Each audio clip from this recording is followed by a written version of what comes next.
Case ಸಾಗಿಸಿ ನಮಗೂ ಹೇಳಿ ಎಲ್ಲ ಕಡೆ ಹೋಗಿ ಮತ್ತು ಅವರು 8 ಗೇಮ್ಸಲ್ಲಿ ಇಷ್ಟು ಮನೆಗಳಲ್ಲಿ ತೆಗಿತಾರೆ. ಆಮೇಲೆ ಚೆನ್ನೈಯೆಲ್ಲ ತೊಗೊಂಡು ಬಿಸಿಲು ಹಾಕಿ ನೀಟಾಗೆಲ್ಲ ಕಟ್ಸಿರ್ತಾರೆ.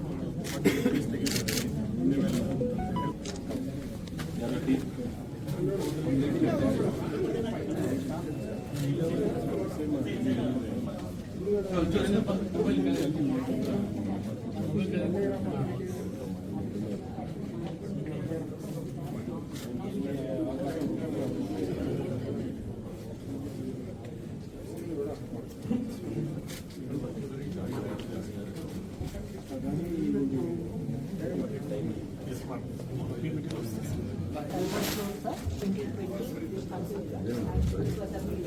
This is the script, sir.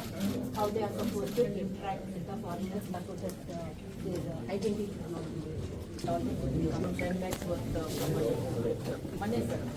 Money.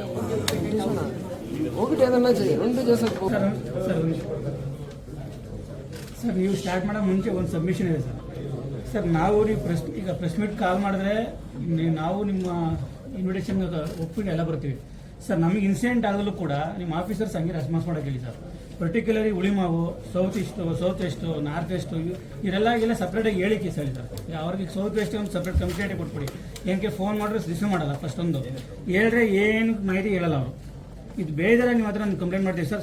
ಉಳಿಮಾವಿಗೆ government number ಇದೆ ಇಸ್ಕೊಂಬಿಡಿ. ಅವರಿಗೆ ಇಂಡಿಪೆಂಡೆಂಟ್ ಆಟೋನಮಸ್ ಬಾಡಿ ಕೊಟ್ಬಿಡಿ. ಅವ್ರ ಇನ್ಸ್ಪೆಕ್ಟರ್ ಅವ್ರು ಎಲ್ಲಿಂದ ನಮ್ಮ ಅವ್ರು ಹುಡುಗರೇ ಅದು ಕೊಡ್ತಾರೆ ಸರ್. ಫೋನ್ ರಿಸೀವ್ ಮಾತಾಡೋಕ್ಕೇನು ಸರ್? ಗೌರ್ಮೆಂಟ್ ನಂಬರ್ ಯಾಕೆ ಕೊಟ್ಟಿರ್ಬೇಕು ಅವ್ರಿಗೆ?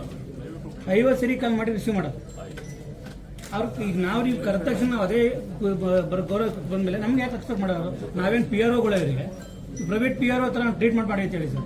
ನಮ್ಗೆ ಭಾಳ ಬೇಜಾರಾಗಿ ನಿಮ್ಗೆ ರಿಕ್ವೆಸ್ಟ್ ಮಾಡಿ ಹೇಳ್ತೀನಿ. ಫೇಸ್ ಕ್ರೈಮ್ ಆದಾಗ ಏನು ಅದನ್ನ ಹೇಳಿದ್ರೆ ಸಾಕಲ್ಲ ಸರ್. ಅವ್ರ ಇನ್ವೆಸ್ಟಿಗೇಷನ್ ಯಾರು ಕೇಳ್ತಾರೆ? ಅದೇ ನಮ್ದೇನೋ ಬಿಸ್ನೆಸ್ ಇದೆ, ಇವ್ರ ಹತ್ರ ಹೋಗಿ ಕೇಳದಿದ್ರೆ ಹೇಳಿ ಸರ್. ಯಾವುದೂ ಇಲ್ಲ ಮಣ್ಣಂಗಟ್ಟಿ ನಮ್ಗೆ ಬರೋ ನಮ್ಗೆ ಸಾಕು. ತೀರಾ ಇಷ್ಟೊಂದು ಇದಾಗಾಡಿದ್ರೆ ಯಾರು ಬೇಜಾರಾದ್ರೆ ಇದು ಮಾತಾಡಲ್ಲ ಸರ್. ನಾವು ನಿಮ್ಮದು ಬಿಡಿ, ನೀವು ಜಾಯಿಂಟ್ ಸೆಕ್ರೆಟರಿ ಇಬ್ರು ಫೋನಿಗೆ ಸಿಗಲ್ಲ, ನೀವು ಮಾತಾಡಲ್ಲ. ನಾವು ಯಾರಿಗೆ ರಿಕ್ವೆಸ್ಟ್ ಮಾಡೋದು ಅದೇ ಸರ್. ನಮಗೆ ಹೇಳಿ ನಮಗೆ ತೀರಾ ಇಂಪಾರ್ಟೆಂಟ್ ಇದ್ರೆ ಅಷ್ಟೇ ತಮಗೆ ಮಾಡೋದು. ಇಲ್ಲಾಂದ್ರೆ ಯಾರೋ ಸೂಸೈಡ್ ಅಲ್ಲಿ ಒಂದು ಮರ್ಡರ್ ಕೇಸಲ್ಲಿ ಇನ್ಸ್ಪೆಕ್ಟರ್ಗಳೇ ಮಾಡ್ತೀವಿ. ಅವ್ರಿಗೆ ಹೇಳೋದು ಬೇಡ, ಅಟ್ಲೀಸ್ಟ್ ಫೋನ್ ರಿಸೀವ್ ಮಾಡಿ ಅದು ಮಾತಾಡಿ ಕೇಳಿ. 50 ಸರಿ ಮಾಡ್ರೆ ಇತ್ತಲ್ಲ ಅಂದ್ರೆ ಇವ್ರಿಗೆ ಕೇಳಿದಾಗ ನಾವು ಬರೋಕೆ ಮನೆ ಅಂತ ನಾವು ಬೇರೆಯವರಿಗೆ. ಬಟ್ ಅದಕ್ಕೆ ಸರ್ ನಾವು ಯಾಕೆ ಗೌರವ ಕೊಡ್ತೀವಿ ಸರ್, ಹಂಗೆ ಎಕ್ಸ್ಪೆಕ್ಟ್ ಮಾಡಕ್ಕೆ ಹೇಳಿ. ಇವ್ರು ಪಿ ಆರ್ ಒಗಳ ತರ ಮಾಡಿದ್ರೆ ಇವರು ಕ್ರೈಮ್ ಏನಾಗಿದೆ ಅದನ್ನ ಮಾತ್ರ ಹೇಳಕ್ ಹೇಳಿ. ಬೇರೆದೇನು ಬೇಡ. ಇನ್ವೆಸ್ಟಿಗೇಷನ್ ಅವ್ನು ಯಾರನ್ನ ಇಟ್ಕೊಂಡ್ಬರೋದು ಅದೆಲ್ಲ ನಮ್ಗೆ ಏನು ಬೇಡ. ಅಟ್ಲೀಸ್ಟ್ ಏನಾಗಿದೆ, ಸೂಸೈಡ್ ಆಗಿದೆ, ಜಾಯಿಂಟ್ ಸಿಪಿಗೆ ಮಾಡೋಕ್ಕಾಗುತ್ತಾ? ಯಾರು ಹೇಳಿದಾರೆ? ಯಾರು ಹೇಳಿದಾರೆ? ಅವ್ರ ಹೆಸರು ಹೇಳಿ, DCP ಹೆಸರು ಹೇಳಿ.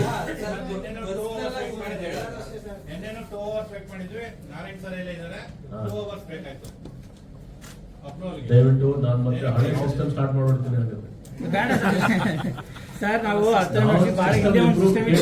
ನೀವು ಒಂದು ನಿಮಿಷ ಅದಕ್ಕೆ ನಿಮ್ದು ಆಯ್ತು, ನಿಮ್ಗೆ ಅವ್ರು ಕೇಳ್ತಾರೆ. ನಾವು ಸಿಸ್ಟಮ್ ಇಂಪ್ರೂವ್ ಮಾಡ್ತಾ ಇದ್ದೀವಿ. ಅದಕ್ಕೆ ಮತ್ತೆ ಬೇಡ ಅಂತ ಹೇಳಿದ್ರೆ ಅಲ್ಲ, ಕೇಳಿ ವಿಷಯ ಕೇಳಿ. ಅಲ್ಲ ವಿಷಯ ಕೇಳಿ. ನಾವು ಸಿಸ್ಟಮ್ ಇಂಪ್ರೂವ್ ಮಾಡ್ತಾ ಇದ್ದೀವಿ.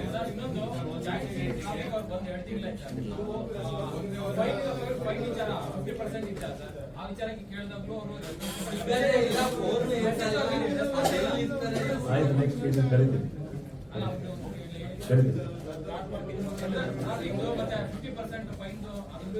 ಈಗ ನೋಡಿ, ಆ ಪ್ರೆಸ್ ಕೋಡ್ ಅಪ್ರೂವಲ್ ಅದೆಲ್ಲ ಅದ್ರ ಬಗ್ಗೆ ಅದೆಲ್ಲ ಡಿಸಿಷನ್ ಆಗಿದೆ. ಅದ್ರ ಬಗ್ಗೆ ಸಿಸ್ಟಮ್ ಯಾವುದು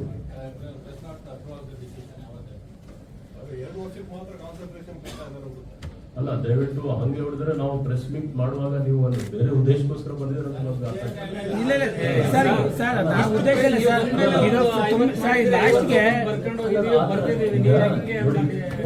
ಪ್ರೆಸ್ ಮೀಟ್ ಅವ್ರು ಫ್ರೈಡೆ ಸ್ಯಾಟರ್ಡೇ ಇರ್ತಿತ್ತು.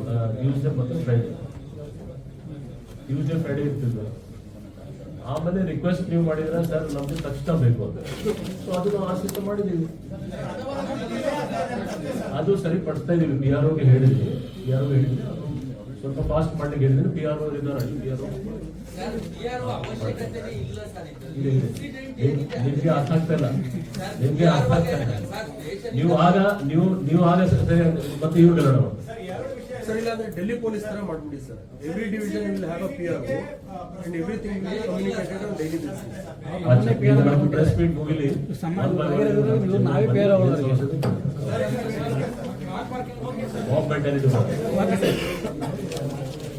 ಒಳ್ಳೆ ಕೇಸ್ ಮಾಡಿದ್ರೆ ಕೇಳಿದ್ರೆ ಹೇಳಲ್ಲ ಅದೇ ಬೇಕಾದ್ರೆ ಸೊಲ್ಯೂಷನ್ ಓಕೆ ಸರ್ ಸ್ಟಾರ್ಟ್ ಮಾಡ್ತೀನಿ ಮಾಡಲಾ?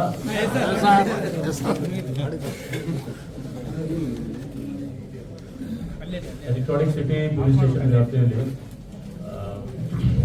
ಅಂದಾಜು 2.15 crores ವ್ಯಾಲ್ಯೂದು ಡ್ರಗ್ಸ್ ಸಿಕ್ಕಿದೆ. ಇದರಲ್ಲಿ MDMA, ಕ್ರಿಸ್ಟಲ್ ಮತ್ತು ಕೋಕೇನ್ ಸೇರಿ 490 grams MDMA ಮತ್ತು 43 grams ಆಫ್ ಕೋಕೇನ್ ಸಿಕ್ಕಿದೆ. ಒಬ್ಬ ಫಾರಿನ್ ನ್ಯಾಷನಲ್ ಇದರಲ್ಲಿ ಸಿಕ್ಕಿದ್ದಾರೆ. ಇದು ಮತ್ತೆ ನಮಗೆ ಒಂದು ಸೀರಿಯಸ್ ಇದು ಇಶ್ಯೂ ಆಗ್ತಾ ಇದೆ. ಯಾಕೆಂದರೆ ಕೆಲವು ವಿಷಯದಲ್ಲಿ ನಾವು ಸೋರ್ಸ್ ಹುಡುಕ್ತಾ ಇದ್ದೀವಿ. ಲಾಸ್ಟ್ ಟೈಮ್ ಕೂಡ ನಾವು ನಮ್ಮ ಡ್ರಗ್ಸ್ ಒಂದು ದೊಡ್ಡ ಜಾಲ ಸಿಕ್ಕಿದ್ದು. ಕೆಲವು ಲಿಂಕ್ಸ್ ಬರ್ತಾ ಇದೆ. ಪ್ರತಿ ವಾರ ಈ ಥರ ಸಮಸ್ಯೆ ಬರ್ತಾ ಇದೆ. ಅದಕ್ಕೆ ಸೀರಿಯಸ್ ಆಗಿ ನಮ್ಮ ಜಾಯಿಂಟ್ ಕಮಿಷನ್ಸ್ ಹೇಳಿದ್ದೀನಿ, ಡೀಟೇಲ್ ಆಗಿ ಎಲ್ಲಿಂದ ಸೋರ್ಸ್ ಇದು ಬರ್ತಾ ಇದೆ ಅದು ಕಂಡುಹಿಡಿಯಬೇಕು. ಮತ್ತು ಇದು ಬ್ಯಾಂಗ್ಳೂರು ಸಿಟಿಯಲ್ಲಿ ಯಾವುದು ಈ ಥರ ಮುಂದೆ ಆಗಬಾರ್ದು ಅಂತ ಹೇಳಿದೆ. ನೆಕ್ಸ್ಟ್ ಬನ್ನಿ, electronic city.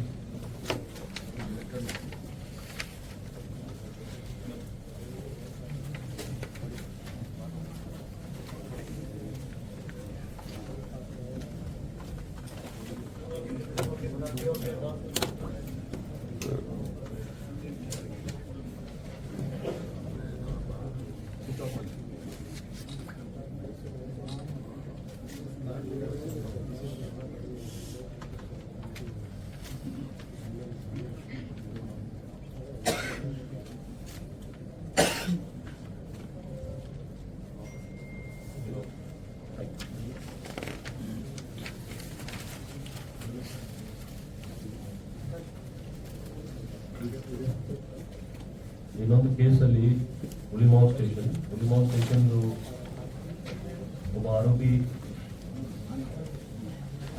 485 grams of gold ಅಂದಾಜು 53 lakhs ಇದೆ. ಇದರಲ್ಲಿ ಮುಖ್ಯವಾಗಿ ಹೇಳಬೇಕಾದ್ರೆ ಇವರು ಬೇರೆ ಬೇರೆ ಮನೆಗೆ ಹೋಗಿ ನಾವು ನಿಧಿ ಅಥವಾ ಪೂಜೆ ಇದರಲ್ಲಿ ನೆಪದಲ್ಲಿ ಅವ್ರದ್ದು ಗೋಲ್ಡ್ ಆರ್ನಮೆಂಟ್ಸ್ ಸಂಗ್ರಹಿಸಿ ಆ ಮನೆಯಲ್ಲಿ ಪೂಜೆ ಮಾಡಿ, ಆ ಪೂಜೆ ಮಾಡುವಾಗಲೇ ಅದರಲ್ಲಿ ಬೇರೆ ಬೇರೆ ಅರ್ಶಿನ ಪೌಡರ್ ಹಾಕಿ ಅಥವಾ ಬೇರೆ ಪೂಜೆ ಮಾಡೋ ನೆಪದಲ್ಲಿ ಅವ್ರಿಗೆ ಹೊರಗೆ ಕಳಿಸಿ ಗೋಲ್ಡ್ ಚೇಂಜ್ ಮಾಡಿ ಅದರಲ್ಲಿ ಕಲ್ಲಿಟ್ಟು ಅವರು ಇದು ಮಾಡ್ತಾಯಿದ್ರು.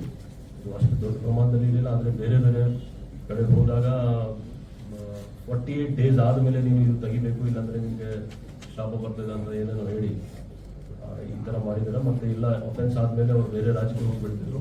ಇದು 2022 ಇಂದ 24ವರೆಗೆ ಈಗ ಸಾಕಷ್ಟು ಕೇಸಸ್ ರಿಪೋರ್ಟ್ ಆಗಿದೆ. ಆ್ಯಸ್ ಆಫ್ ನಾವು 4 ಕೇಸ್, 2 ಹುಲಿಮಾವಲಿ, 1 ಭದ್ರಾವತಿ ಪೊಲೀಸ್ ಸ್ಟೇಷನ್, ಇನ್ನೊಂದು ಬೆಳ್ಳಾರಿ ಜಿಲ್ಲೆಯಲ್ಲಿ ಟೋಟಲ್ 4 ಕೇಸ್ ಪತ್ತೆಯಾಗಿದೆ. ಇನ್ನೂ ಎಕ್ಸ್ಟ್ರಾ ಕೇಸಸ್ ಇದೆ. ಇದರಲ್ಲಿ ಇವರು ಹಳೆ ಒಫೆಂಡರ್ ಮೇಲೆ ಕೆಲವು ಕೇಸಸ್ ಆಲ್ರೆಡಿ 7 ಕೇಸ್ ರಿಜಿಸ್ಟರ್ ಆಗಿದೆ ಇಲ್ಲಿ.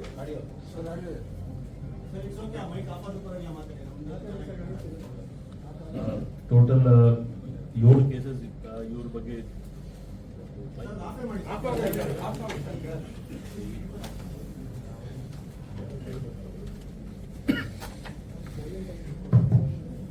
ಟೋಟಲ್ 7 ಕೇಸಸ್ ಇವ್ರ ಮೇಲೆ ಇದೆ.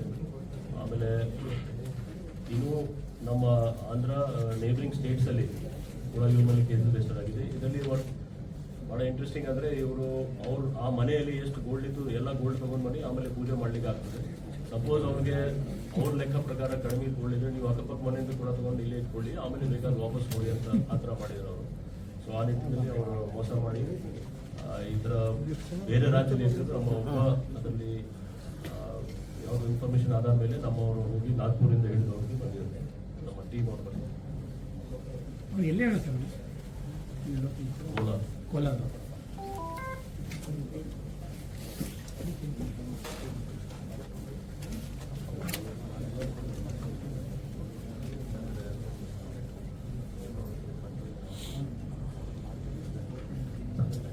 ಕೆಲವೊಂದು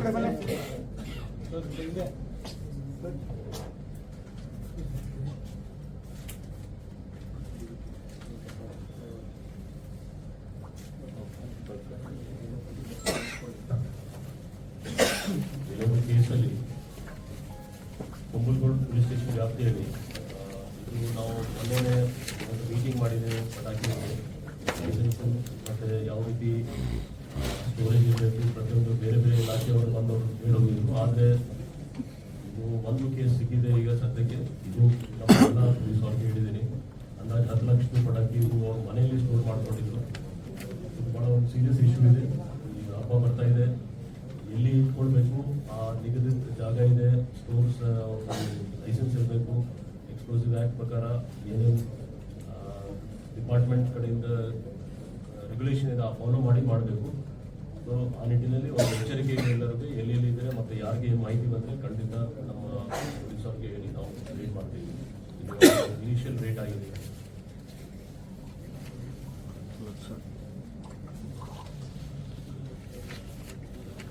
HSR police station limits and South East Division. Kumalgodu.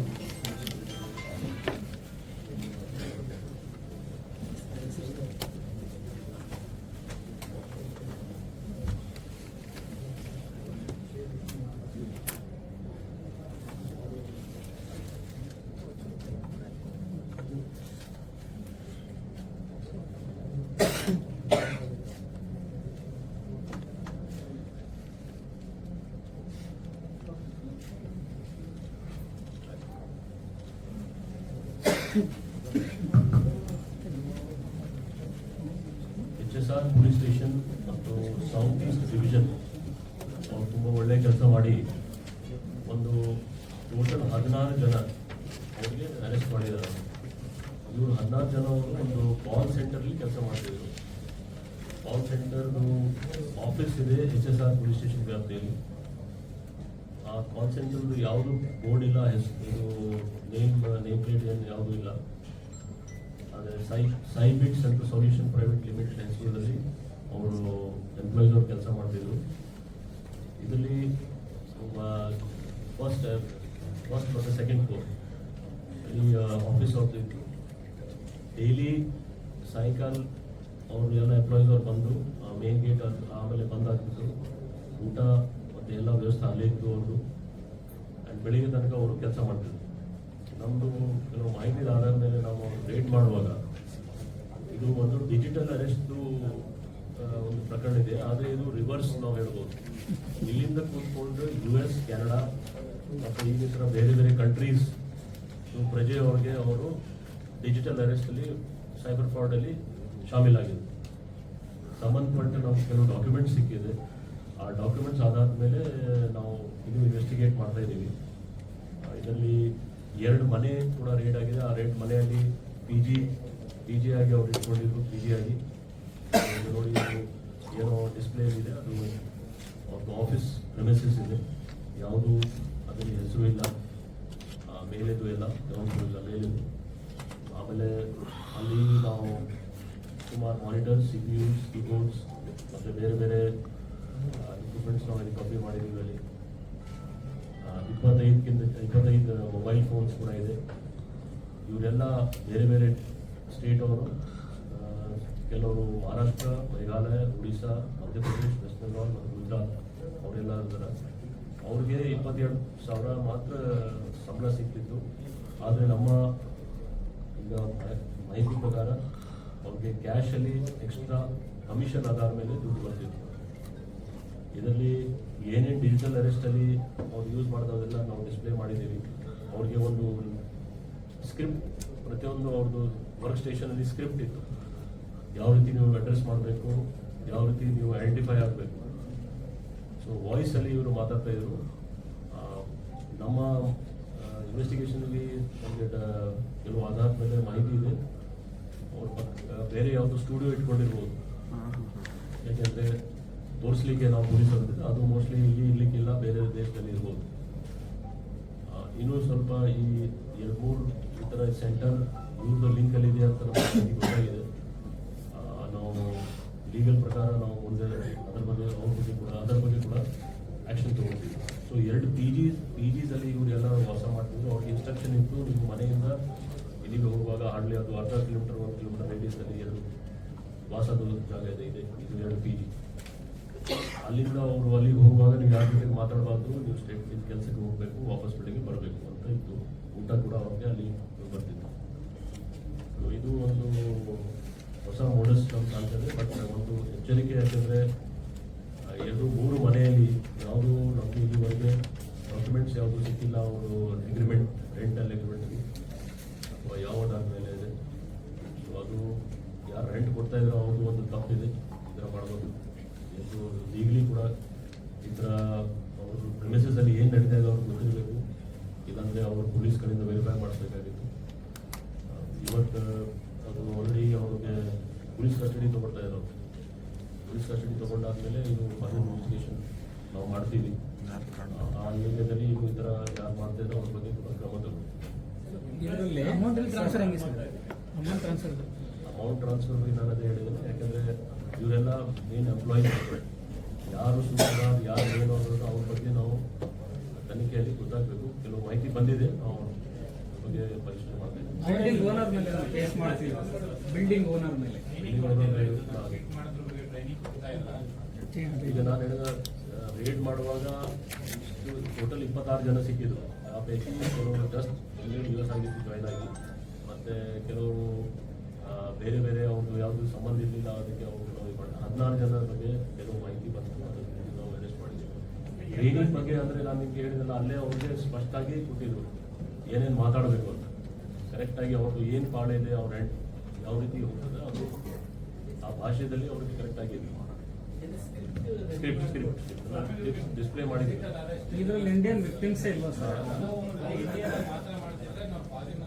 ಇಲ್ಲ, ನಾನು ಎದುರೇ ಹೇಳಿದ್ದೇನೆ, ಇದು ಎಲ್ಲ ಅವ್ರದ್ದು ಮಾರ್ಕೆಟ್ ಇದೆ, ಉಲ್ಟಾ ರಿವರ್ಸ್. ಸರ್, ಅಂದ್ರೆ ನಮ್ಗೆ ಇಲ್ಲಿ ಡಿಜಿಟಲ್ ಅರೆಸ್ಟ್, ಕೊಕೇನ್ ಇದೆ, MDMA ಇದೆ, ನಿಮ್ಮ ಕೊರಿಯರ್ ಮನೇಲಿ ಅಂದ್ರೆ ಅವ್ರಲ್ಲೇ ಏನು US ಅವ್ರಿಗೆ ಯಾವ ಥರ? ಈಗ ನಾವು ಏನೇನಿದೆ ನಿಮಗೆ ಡಿಸ್ಪ್ಲೇ ಮಾಡಿ ಇಟ್ಟಿದ್ದೀವಿ ಅಲ್ಲಿ. ನಿಮಗೆ ನೀವು ನಾವು ಇನ್ವೆಸ್ಟಿಗೇಷನ್ OIG ಅಂತ ಆಫೀಸ್ ಆಫ್ ಇನ್ವೆಸ್ಟಿಗೇಷನ್ ಅಂದರೆ ಏನೇನೋ ಇದು ಕೊಟ್ಟಿದ್ದಾರೆ, ಬ್ಯಾಚಸ್ ಇದೆ. ಯಾವ ರೀತಿ ಇಲ್ಲಿ ಕೂಡ ಆಗ್ತದೆ ಅದೇ ರೀತಿ ಅವ್ರು ಫಾರಿನ್ ತಕ್ಕಂತೆ ರೆಡಿ ಮಾಡ್ಕೊಂಡಿದ್ರು. ಡ್ರಗ್ಸ್ ಆಗ್ತಿಲ್ಲ, ಇದು ಮೋಸ್ಟ್ಲಿ ದುಡ್ಡುಗೋಸ್ಕರ ಇದು ಎಷ್ಟು ದಿನದಿಂದ ನಡೀತಿದೆ ಸರ್ ಅದು ಫ್ರಾಡ್. ಈಗ ಯಾವುದು ಮನಿ ಟ್ರೀಲ್ ಬಗ್ಗೆ ಈಗ ಕ್ಲಿಯರಿಟಿ ಬರ್ತಾ ಇಲ್ಲ, ಯಾಕೆಂದರೆ ಅವ್ರು ನಾವು DC ಕಸ್ಟಡಿ ತೊಗೊಳ್ತೀವಿ. ಪ್ಲಸ್ ಮೇನ್ ಸೂತ್ರಧಾರ ಯಾರಾದ್ರೆ ಅವ್ರ ಬಗ್ಗೆ ನಾವು ಪತ್ತೆ ಮಾಡಬೇಕು. ಮೊರವರ್ ಅಲ್ಲಿದು ಕಷ್ಟ ಆಗಿದ್ರೆ ಅಂದರೆ ಯಾರಿಗೆ ಅಲ್ಲಿ ಕಂಪ್ಲೇಂಟ್ ಕೊಡಬೇಕು, ಯಾರಿಗೆ ಈ ಥರ ಆಗಿದೆ. ಬಟ್ ಖಂಡಿತ ಇದು ಇಲ್ಲಿ ಈ ಬ್ಯಾಕ್ ಎಂಡ್ ಸಿಕ್ಕಿದ ಮೇಲೆ ನಮಗೆ ಮಾಹಿತಿ ಬಂದೇ ಬರ್ತದೆ ಯಾರಿಗೆ ಈ ಥರ ತೊಂದರೆ ಆಗಿದೆ. ಸೊ ಅದು ಇಂಪಾರ್ಟೆಂಟ್ ಇದೆ, ಯಾಕಂದರೆ ಇವರೆಲ್ಲ ಬರೀ ವರ್ಕರ್ಸ್. ಕಾಲ್ ಮಾಡಿ ಯಾವ ತರ ಅಪ್ರೋಚ್ ಮಾಡ್ತಾ ಇದ್ದಾರೆ ಅಂದ್ರೆ ಈಗ ಸೈಬರ್ ಫ್ರಾಡ್ ತುಂಬಾ ಇದೆ, ತುಂಬಾ ತರ ಇದಾವೆ. ಅದ್ರ ಬಗ್ಗೆ ನೇಮ್ ಅದೇ ರೀತಿ ಇದೆ, ಬಟ್ ಅಲ್ಲಿ ತಕ್ಕಂತೆ ಅವ್ರದ್ದು ಹೆಸರು ತಗೊಳ್ತದೆ. ಅದು ಬೇರೆ ಬೇರೆ ಹೆಸರು. ಅದು ಎಷ್ಟು ದಿವಸ ಮಾಡ್ತಾರೆ ಸರ್? ಇಲ್ಲ, ನಮಗೆ ಕೆಲವು ಮಾಹಿತಿ ಅದ, ಅಲ್ಲಿಂದ ಯಾವ್ದು ಬಂದಿಲ್ಲ. ಈ ಡಿಜಿಟಲ್ ಅರೆಸ್ಟ್ ಆಗಿರೋ ಬಗ್ಗೆ ವಿಡಿಯೋ ಫೋಟೋಸ್ ಏನಾದರೂ ಸಿಕ್ಕಿದಾವ? ಇದೆ ಇದೆ. ಈ ಎಂಪ್ಲಾಯ್ಸ್ಗೆ ಗೊತ್ತಿಲ್ಲ ಸರ್, ಇದನ್ನ ನಾವು ಫ್ರಾಡ್ ಮಾಡ್ತಾ ಇರೋದು ಅಂತ. ನ್ಯಾಚುರಲ್ ಆಗಿ ಈ ಥರ ಹೇಳುವಾಗ ಅವ್ರಿಗೆ ಗೊತ್ತಿರ್ತದೆ, ಏನು ಮಾಡ್ತಾ ಇದ್ದಾರೆ ಅವ್ರಿಗೆ ಗೊತ್ತಿರಬೇಕು. ಎಷ್ಟು ಮಂತಿಂದ ನಡೀತಾ ಇದೆ? ಇವರೆಲ್ಲ ಯಾರು ಸಿಕ್ಕಿದಾರೋ ಇತ್ತೀಚೆಗೆ ಕೆಲವು ತಿಂಗಳಿಂದ ಬಂದಿದ್ದಾರೆ ಅವರು. ಬಟ್ ಮೇನ್ ಜನ ಸಿಕ್ಕಿದ ಮೇಲೆ ಆ ಆಫೀಸ್ ಬಾಡಿಗೆ 2 ವರ್ಷ ಆಗಿದ್ದು ತಗೊಂಡು ವೆದರ್ ಇದೇ ಕೆಲಸ ಮಾಡ್ತಿದ್ರು ಅಥವಾ ಬೇರೆ ಕೆಲಸ ಅದರ ಬಗ್ಗೆ ಪರಿಶೀಲನೆ ಮಾಡಿ. ಅದೇ ಹೇಳಿದ್ದಾರೆ 22,000